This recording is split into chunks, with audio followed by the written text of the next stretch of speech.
আমাদের এই স্টলগুলো হচ্ছে বাংলাদেশ ইসলামী ছাত্র শিবির থেকে দেয়া। আমি স্টলগুলো ঘুরে ঘুরে দেখলাম, এখানে অনেক সুন্দর সুন্দর বই প্রকাশ করছে ওরা। আর আমি এখান থেকে কয়েকটা বই সংগ্রহ করেছি, আপনারা চাইলে এখান থেকে এসে বই সংগ্রহ করতে পারেন। শিক্ষা জাতির মেরুদণ্ড হচ্ছে ছাত্র শিবির থেকে নারা এই কাজটা হচ্ছে অনেক মূল্যবান একটা কাজ, কেননা বই সবার জন্য মানসিক বিকাশ ঘটায়। আর তাই হচ্ছে প্রতিটি ব্যক্তির জন্য যে কোনো এক এক বই পড়তে হবে এবং নিতে হবে। আর এনারা যে বইগুলো নিয়ে আসছে আমি দেখেছি, প্রতিটি বই অনেক ভালো, অনেক অনেক ভালো। আর পড়লে আমার প্রতিটি ব্যক্তির জন্য হচ্ছে তাদের মানসিক বিকাশ ঘটবে, অনেক কিছু জানতে পারবে আর ভালো হবে অনেক। তাই আমি বলতেছি আমার মতো করে অন্যরাও বই পড়ুক, নেক, জানুক কিছু। এটা সম্পূর্ণভাবে আমাদের ছাত্র শিবির উদ্যোগে করা হচ্ছে। তো এখানে আপনারা অবশ্যই দেখতে পাচ্ছেন যে আমাদের ওয়েবসাইটে প্রকাশনা পাওয়া যাচ্ছে, ক্যালেন্ডার, ডায়েরি, আমাদের সমর্থক ফরম থেকে শুরু করে সবকিছু। আর এইদিকে আমরা বই রেখেছি, যে বইগুলো আমাদের ইসলামকে জানার জন্য, ইসলামী আন্দোলনকে জানার জন্য এবং ছাত্রদের মন মগজে ইসলামের যে প্রকৃত বাণী বা মৌলিক বিষয়গুলো এগুলো জানার জন্য খুবই যুগোপযোগী কিছু বই আর কি। তো ছাত্র শিবিরকে ধন্যবাদ জানাই যে এত সুন্দর একটি আয়োজন করার জন্য। আমরা বিগত 16 বছর এরকম আয়োজন করতে পারিনি বিভিন্ন বাধা থাকার কারণে। আমাদের 5ই আগস্ট ফ্যাসিস্ট আওয়ামী লীগ সরকার পতনের পর থেকেই আমরা এই উদ্যোগগুলো নিয়েছি।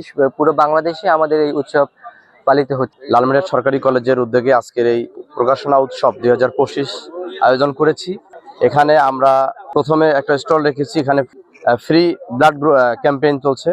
পাশাপাশি নতুন বৎসরের 3 পাতা ক্যালেন্ডারটা এত সুন্দর করে সাজানো হয়েছে যে জুলাই বিপ্লবের একটা পুরা থিওরি এখানে তুলে ধরা হয়েছে। আপনারা যদি ক্যালেন্ডার কিনতে পারেন।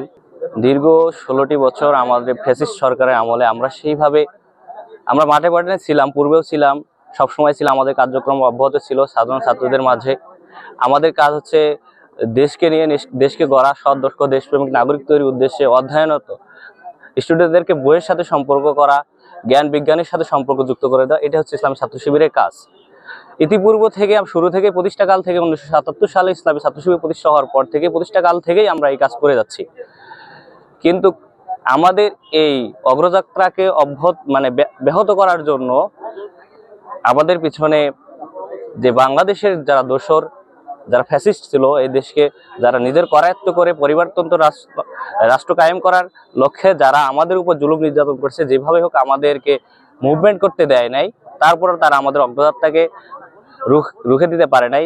তার ধারাবাহিকতায় জুলাই বিপ্লবের পর থেকে আমরা আমাদের যে কার্যকলাপ, সাধারণ স্টুডেন্ট এবং ছাত্রদেরকে নিয়ে, দেশকে নিয়ে চিন্তা ভাবনা করা, তাদের সামনে তুলে ধরা, এটা আমরা জাতির কাছে উপস্থাপন করতে যাচ্ছি। ইতিপূর্বে ফ্যাসিস্টের আমলে আমাদের যে বই প্রকাশনাগুলো দেখলেই তারা ভাবতো যে এটা জিহাদি বই, জঙ্গি বই। এটা নিয়ে তারা কি করতো, আমাদেরকে বিভিন্ন অপবাদ দিয়ে ট্যাগ লাগিয়ে আমাদেরকে কারারুদ্ধ করতো, আমাদের পড়াশোনাকে ব্যাঘাত ঘটাইতো, আমাদের কেরিয়ারকে তারা কি করতো, ধ্বংস করে দিত। তারই ধারাবাহিকতা আমরা আজকে প্রকাশনা উৎসব 2025-এর প্রকাশনা উৎসবে আমরা এখানে আমাদের কর্মী সিলেবাস, সাথী সিলেবাস, সদস্য সিলেবাস থেকে শুরু করে আমরা কি পড়াই, কি চাই, জাতিকে কি উপহার দিতে চাই, কিরকম সদক্ষ দেশপ্রেমিক নাগরিক উপহার দিতে চাই, এই সম্পূর্ণ আমরা আজকে জাতির সামনে উন্মুক্ত করতেছি। সারা বাংলাদেশ থেকে শুরু করে প্রতিটা স্থানে আমরা প্রকাশনা উৎসব করতেছি। ইনশাআল্লাহ এ থেকে জাতি বুঝতে পারবে আসলে ইসলামী ছাত্র শিবির কি চায়।